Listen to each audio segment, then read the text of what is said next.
If you're looking for some budget-friendly comic book suggestions to help you scratch that comic collecting itch, then you've come to the right place.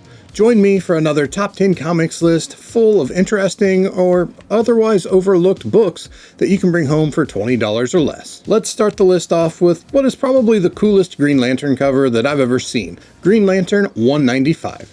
This issue is cover dated December 1985, which would be a pretty big month for Guy Gardner. In Crisis on Infinite Earths number 9, which was released the same month as Green Lantern 195, the Guardians give Gardner a ring, officially making him a Green Lantern. Guy had previously sported a ring, but he was just a backup for Hal Jordan. This time out, he's at the top of the depth chart. This Crisis tie-in was scripted by Steve Englehart, who you might recognize as the creator of Shang-Chi, Marvel's Master of Kung Fu, and featured cover and interior art from Joe Staton. Recent sales have been between $15 and $20 for the nicest of the raw copies, while mid-grade to VF copies have been going for $5 to $10 for the most part. Our number 9 book is a more recent entry than you may be used to seeing, but it's a good one all the same. Let's talk about Immortal Hulk number 1. This brand new Hulk series was written by Al Ewing with Joe Bennett interior art. As with most Marvel books of the last decade, this thing was released with more covers than I dare to count, but we're going to stick with the A cover here, which was drawn by Alex Ross. This August 2018 issue approached the Hulk character in a whole new way, taking a horror approach with the Green Goliath. The series was a hit right out of the gate, with several issues jumping in value immediately upon release. This popularity led to Immortal Hulk number 1 going to print a total of 5 times. Recent sales have been just a little bit under $20 or just a little bit over $20, so we're just going to call it $20. This series has seen some significant price corrections lately, so if you missed the boat initially, it may be a good time to check back in on Immortal Hulk. Swooping into the number 8 spot is an often overlooked mid-90s DC Comics number 1, Nightwing number 1. Fresh off a 4-issue miniseries that was released in late 1995, Dick Grayson's grown-up alter ego received his first ongoing series beginning with this October 1996 issue. After hanging up his Robin persona in New Teen Titans number 39, Nightwing debuted in July 1984's Tales of the New Teen Titans number 44.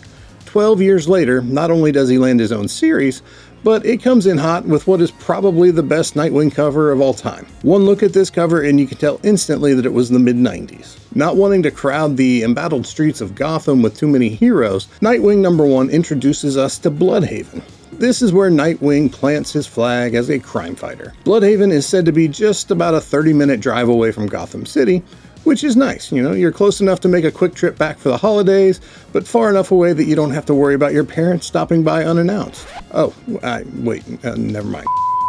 Recent sales of Nightwing 1 have been a little all over the place lately, like everything else, but the majority of the sales tend to be in the $15 to $20 range for higher-end raw copies. Holding down the number 7 spot with maximum effort is the Merc with a Mouth in his solo series debut in Deadpool The Circle Chase number 1. Cover dated August 1993, The Circle Chase number 1 features the first appearance of the villain Slayback. If you're asking yourself who the hell is Slayback right now, then you've likely never read this 4-issue miniseries. Slayback exists solely for the purpose of providing the plot for these 4 issues. This comic was the 19th best-selling comic the month of its release, moving more units than mainstays like Action Comics, Detective Comics, and Amazing Spider-Man. Written by co-creator Fabian Nicieza, the art duties for the issue fell on Joe Madureira. Apologies for slaughtering your name. After languishing in discount boxes for many years, mainly due to the overabundance of copies that exist, in recent years the value of the Circle Chase number 1 has started to creep up. Recent sales suggest a value of $15 to $20 on average on eBay, but I'd be surprised if you couldn't walk into any comic shop or comic show in the country and leave with a copy of this book for less than that. Soaring into the number 6 spot is a comic that, to this day, is still the top of the list for holy shit moments for me as a comic book reader. The Cape number 1. Published back in December 2010 by IDW, The Cape adapts a short story from a fairly new-on-the-scene horror writer, at the time anyway, by the name of Joe Hill. Not wanting to ride the coattails of his famous father, Joseph Hillstrom King, yes, his dad is Stephen King, wrote under the pen name Joe Hill and released his first book-length work, 20th Century Ghosts, in 2005. Amongst the stories in 20th Century Ghosts was The Cape. Adapting the tale for IDW was writer Jason Ciaramella and interior artist Zach Howard. Howard also provided the cover art for 2 of the issue's 3 variant covers, with Gabriel Rodriguez providing the other. The story would continue in 2011 with the release of a 4-issue miniseries that picked up where this one-shot left off. 2012 would see the release of The Cape 1969, another 4-issue miniseries that would feature the origin of the series MacGuffin, The Cape. Recent sales are lacking, to be honest, but multiple copies of this book are currently available for $15 to $20 on eBay as I'm researching for this video. Swinging into the number 5 spot is the first appearance of an often overlooked street-level Spidey villain that is as tough as granite. Featuring the first appearance of Tombstone, the number 5 book is Web of Spider-Man number 36. Cover dated March 1988, Web 36 is an issue that has begun to climb its way out of the discount bins over recent years because, let's be honest, there's not much to be excited about in most issues of Web of Spider-Man. Tombstone was an interesting character from the very beginning, thanks to his past being tied to that of longtime Spider friend and ally Joe Robbie Robertson. The character also has appeared in multiple Spider-Man animated shows and video games, as well as being included in Into the Spider-Verse as the Kingpin's bodyguard. Veteran Spidey scribe Jerry Conway was the writer for the issue, which more than explains why a character like Tombstone, that could have very easily been a throwaway character, wound up with a captivating backstory that connected with readers right out of the gate. Artist Alex Suviek provided the cover and interior pencils for the issue. Recent sales have been fairly strong for Web 36, with a little bit of Tombstone specs sneaking into the market. Most sales have been between $10 and $15, with a few coming in right at $20. That said, the market is supporting a slight premium for high-grade newsstand copies, which have been selling in the $25 to $30 range. The number 4 book is such an obvious pick for one of these top 10s that I honestly can't believe that I haven't talked about it, at least not in the last 3 years anyway. Our number 3 book is Superman Man of Steel number 18. The most shocking story arc of the 90s starts here with Doomsday Part 1 and the first full appearance of Doomsday, even though he ran around in that stupid containment suit for the majority of the issue. Cover dated December 1992, Man of Steel 18 sets us down the path to the death of Superman in the following month's Superman number 75. The issue was written by Louise Simonson and drawn by John Bogdanove, who also provided the cover art. Like almost all of the noteworthy comics from the first part of the 90s, this book was absolutely printed into oblivion, which is one of the primary reasons that even 30 plus years later, you can still pick this thing up for $10 or so in the current market. The other day, I was thinking about Walt Simonson's run on Thor. Under Simonson, Thor kind of turned into Wild Kingdom. You had a horse guy that could wield Mjolnir and Beta Ray Bill. Dark elves were running around unchecked. The Midgard serpent wound up having a really bad day by the end of it. And our hero Thor even spent a few issues hopping around as a frog. Our number 3 book, Thor 364, has somehow managed to become the most valuable of the Frog of Thunder arc, despite Thor just being a regular frog within. It wouldn't be until the following issue that Frog Thor would find a shard of Mjolnir and become Thor, Frog of Thunder.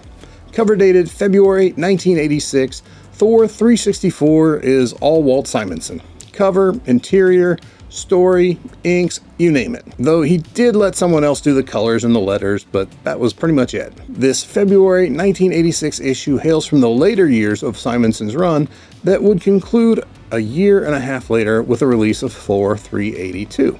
The Frog of Thunder arc caught a bit of a bounce back when Loki Season 1 squeezed in an Easter egg of a Frog Thor variant in one of the episodes. Since then, values for this issue have returned back to their previously budget-friendly levels, with multiple sales coming in between $10 and $15 for higher grade copies and several single-digit sales for VF or below copies. The runner-up was one of the most wildly anticipated comic books of 2020, and in rare occurrence, it actually lived up to the hype.